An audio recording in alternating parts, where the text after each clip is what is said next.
Rather lads, welcome back to Cossy's Arsenal podcast. My name is Cossy. Good morning, good afternoon, good evening, wherever you are in all parts of the world. Welcome back to the channel. Welcome back to a brand new video. We're going to be diving into the latest around Arsenal. Thomas Partey has agreed to join Juventus. They are his priority this summer. When he leaves Arsenal, he would love to go to Italy and play for Juventus. We're going to be diving into that. We're going to be diving into Scott McTominay plus 80 million.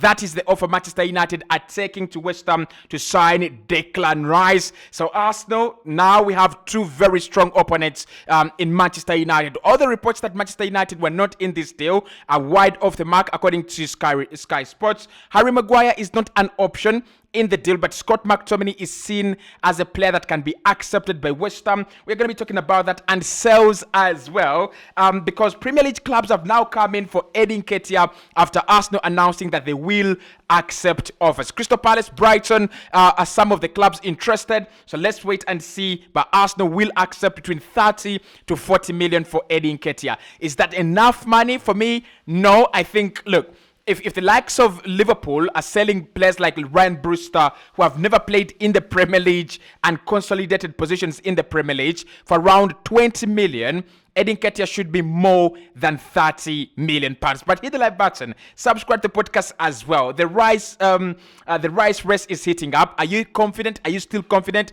that Arsenal will beat Manchester City and Man United to get the deal done?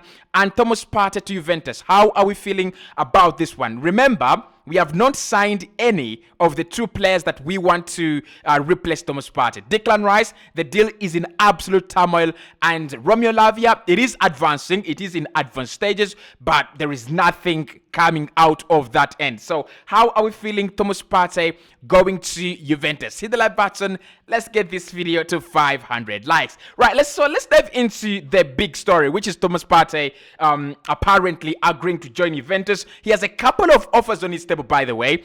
It is not that he's short of offers. He prefers a move to Italy, prefers to go to Italy to play for Juve. Juve want to sign him for around 18 to 20 million pounds. I've reported that in recent videos.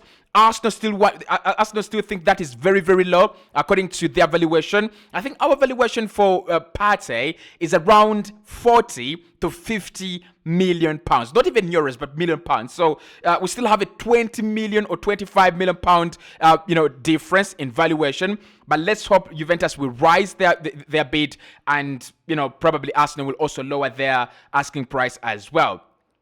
But Partey going to Italy, it's a good move, in my opinion, for the player. I would have loved him to go to Saudi Arabia because there is a lot of money there, and also Arsenal selling him to Saudi Arabia. There are so many benefits there. One, Thomas Partey gets his money. Arsenal get our money as well, because if we get 60 million from the sale of Thomas Partey, that definitely guarantees us a very quality signing. That guarantees us Julen Timber, and that guarantees us Romeo Lavia as well. I mean, that would be very, very good money from Thomas Partey. But if he's going to stay in Europe, Monaco, Juve, Atletico Madrid, all these clubs that are really interested in him in Europe, they're never gonna pay the crazy amount of money. They're never going to pay the real amounts of money for Thomas Partey. And I think this is where Arsenal have absolutely got it wrong. I think we should have tried to, sell him in a much better way rather than pushing him out. Right now, what he's going to do, he's going to go to a club where he feels loved. He's going to go to a club where, he feels there is some kind of loyalty, rather than, sitting down with Arsenal and probably talking to him and telling him, you see, you're 30. At the moment, our project is looking at maybe younger players at the moment, and we would love to move you on. You've been such a very good servant, but we would like to move you on. But all we've done is create such a very bad situation with Thomas Partey, and now he has no option but to leave. Anyway, he's agreed to join Juve. Juve want to sign him for 18 to 20 million. Those are the facts around this deal. But then also this deal depends on Adrien Rabiot's move. If Adrien Rabiot moves on from Juve this summer, then they will sign Thomas Partey, or they will try to sign Thomas Partey. But if Adrien Rabiot doesn't move on, then Thomas Partey won't be able to join Juve. But I also think that Juventus have players like Manuel Locatelli. Probably he's more of an advanced central midfielder, but I think he can play in the position. They do have Dennis Zakaria, who has been at Chelsea on loan. I don't know why Zakaria cannot play for. I don't know why Zakaria cannot play for Juve. I think I just feel he's such a good player. I might be wrong about it. I might be wrong about Zakaria, but I've seen him at Chelsea. I've seen him at Borussia Mönchengladbach. He's such a quality player. In my opinion, get Dennis Zakaria and place him in that midfield. I really wanted him, at Arsenal. I think that was in January 2022 when he signed for Juve. I wanted him at Arsenal because I knew he has the ability to rival and deputize Thomas Partey. But anyway, that is what is happening with the deal on Thomas Partey. Now, Manchester United, according to Sky Sports, are very, very strongly rooted in the deal for Declan Rice. They are not going away. Eric Ten Hag has already asked for Declan Rice as a priority signing, and despite the fact that the likes of Fabrizio, the likes of David Ornstein are not sure whether Man United will be able to place a bid, Sky Sports are very much sure that a proposal from Manchester United is on the way. Now, the proposal, as we understand, is 80 million plus Scott McTominay for Declan Rice. West Ham will receive that proposal in the next few hours or days, and they will have to evaluate it as well. They are bracing themselves for two huge bids today. One from Arsenal, one from Manchester City, and now they will have another proposal from Man United, Scott McTominay plus 80 million. Interesting. Very, very interesting. I tell you what, I was listening to TalkSport, and there was this huge debate whether Scott McTominay could be the replacement of Declan Rice. And many people actually don't rate Scott McTominay. I don't rate him as a high-quality midfielder. And I wouldn't say he's in the caliber of Joao Palhinha, maybe Sofian Amrabat. I don't think he's in that tier. But in that, that tier of he can do the job for you. I think Scott McTominay is in that tier. He can do the job. He's not the icing on the cake, but he can do the job. And I think Man United are getting a lot right in this deal. Imagine if the 80 million has around 75%, 75 million of that guaranteed, and then 5 in add-ons, plus a player in Scott McTominay. That would be a deal structured in a way that West Ham would feel comfortable. One, I think on top of Scott McTominay, they will definitely sign another player like the caliber of Sofian Amrabat, the caliber of Edson Alvarez. But still, just imagine Scott McTominay at West Ham plus Joao Palhinha plus Thomas Susek. I think that would be very, very good, for David Moyes. One, it allows him a couple of options in that pivot, either McTominay and Palhinha, either Palhinha and Thomas Susek, either Susek and Palhinha. It just gives him the options. But I also think Scott McTominay is such a very hard-working player. Okay, this is not a show where we, try to swing things in favor of Man United. But what I'm trying to say is that it would be the same thing if Arsenal offered a player like Emile Smith-Rowe plus maybe 70 million. I think West Ham would have their eyes later. Of course, we are not offering Emile Smith-Rowe. Of course, I don't want Emile Smith-Rowe in the deal. I'm just giving an example. So, Man United coming in with this one, it just complicates matters because, Calvin Phillips, who Manchester City want to offer, they will definitely have to go. We are giving Calvin Phillips and maybe 50 million or 60 million. But with McTominay plus 80 million, West Ham have the liberty to buy any player they feel is right to replace Declan Rice and have an extra fringe player, have an extra squad player in Scott McTominay. He could. There could be a debate to be had. Does he start for West Ham? Scott McTominay, does he start for West Ham? Is he better than Thomas Susek? Is he better than would be better than the players that they would sign? And definitely he's got the Premier League experience. He also has that ability to sit into that pivot with another player very, very well. I think it's a traditional box-to-box, traditional CDM, and David Moyes would love his services. So, I mean, look, it's not a bad shout. That's all I'm trying to say. It's not a bad shout. Arsenal have requested 1 million euros from the sale of Alexander Runarsson to Anderlecht. Anderlecht are interested in the goalkeeper, and Arsenal have requested for 1 million euros. Now, there is a question I want us to answer. There is a topic we need to talk about. Are we struggling to sell our players? Are we bad in terms of selling players? Runarsson for 1 million? Yes, he's not. He was one of the worst signings Arsenal have ever made. But if he has gone out on 2 loan spells on 2 different occasions, and he has not been that bad of a goalkeeper, because Anderlecht is such a good team, I don't think Anderlecht would try to sign Alexander Runarsson. Anderlecht in Belgium have the resources to sign any player in that league, right? So Runarsson would, for me, 1 million euros for Runarsson would be the highlight of us failing to get the maximum amount of money from our players.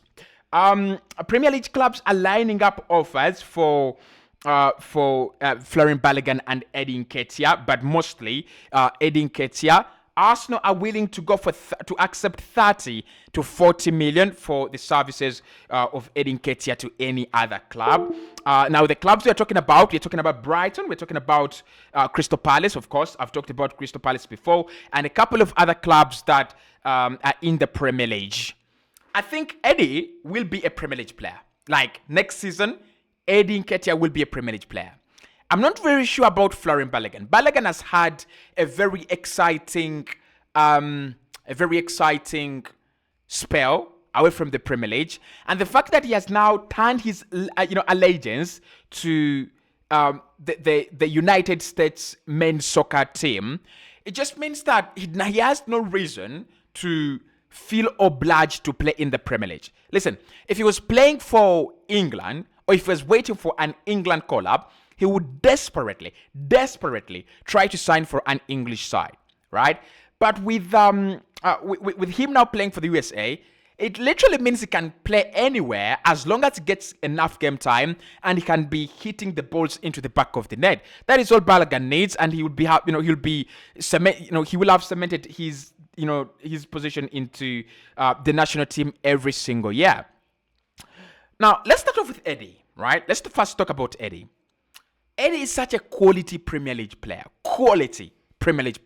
He has very, very good skills playing with his back facing goal. Hold up skills are very, very good. I think he's not the most clinical finisher, but at a club like Brighton, Crystal Palace, Nottingham Forest, with all respect to the players at Nottingham Forest, the likes of Brendan Johnson and Timothy Taiwo Iwaneye, I think Eddie Nketiah would be also a very great addition to that squad. Luton Town, Burnley, Brighton. We've talked about Brighton, haven't we? Which other teams? I don't think he's a good striker for Villa. I don't think he would be a good striker for Villa. I think Villa need a stronger striker than Eddie. But I think it would be. I think he's that kind of striker that has the ability to score 11 to 16 Premier League goals. You know that tier where you're just below the levels of Ivan Toney. So the real tier of strikers is Haaland and Kane. Then the second tier of strikers is Ivan Toney and Gabriel Jesus, right? So below that is where Eddie comes in, and below that is where you find the ramshackle strikers at Southampton last campaign. Okay, for me, Eddie is a Premier League striker.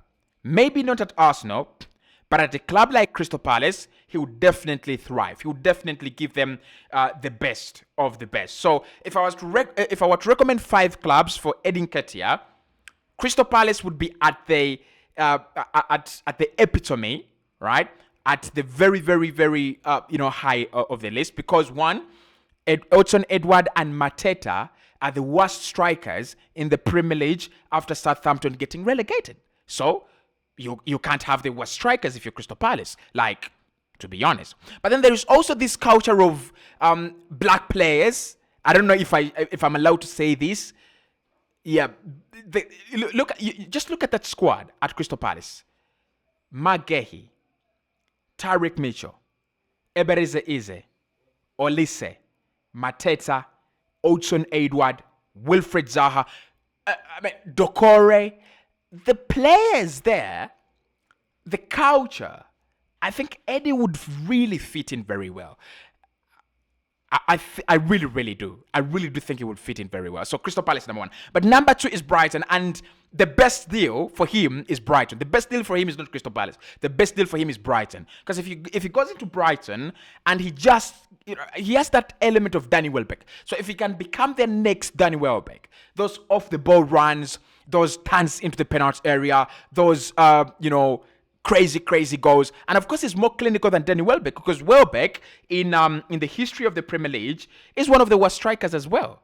So he's much better. Like he's already much better than ever Danny Welbeck will ever be in his career. So for me, Brighton number 2. Number 3, Brentford. Of course there are problems with Ivan Toney. If Brentford want Eddie Nketiah, go son and make your name there. You're going to play with one of the best second strikers in the Premier League in Brian Mbeumo.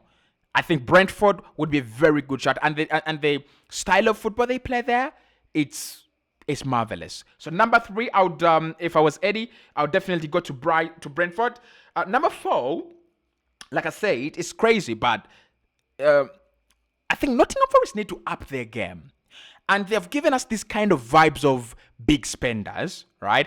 But they are big spenders who spend on ramshackle, players. So if they can go and start making Premier League proven transfer targets, I think that would be even better. You have Taiwo Awoniyi, pair him with Eddie Nketiah, and then you pair that with Morgan Gibbs White, add Brennan Johnson to that. I think that's good. I think that would be really, really good, right? So I think Eddie would have more game time at Nottingham Forest, but I wouldn't want to see Eddie relegated. And Nottingham Forest surely will get relegated at some point in time. Maybe not next season, but very soon. And that's why I don't think Luton is a very good shot. But hey, Burnley won't get relegated next season, and he should go to Burnley, because the manager at Burnley is Vicente Kompany, and the picture we have about Burnley is the Sean Dyche Burnley. Hit it long, 4-4-2, traditional Dwight McNeil crosses, and all that. It's changed. It's really, really changed at Burnley, and I think a player like Eddie might just be their breakout star if he played for them for like 2-3 seasons. He might win Player of the Season at some point in time there. So Eddie to the Premier League, things are progressing. Bids are coming in. Arsenal will accept 30 to 40 million. We will talk about whether Arsenal have a problem with selling in the next video. See you very, very soon.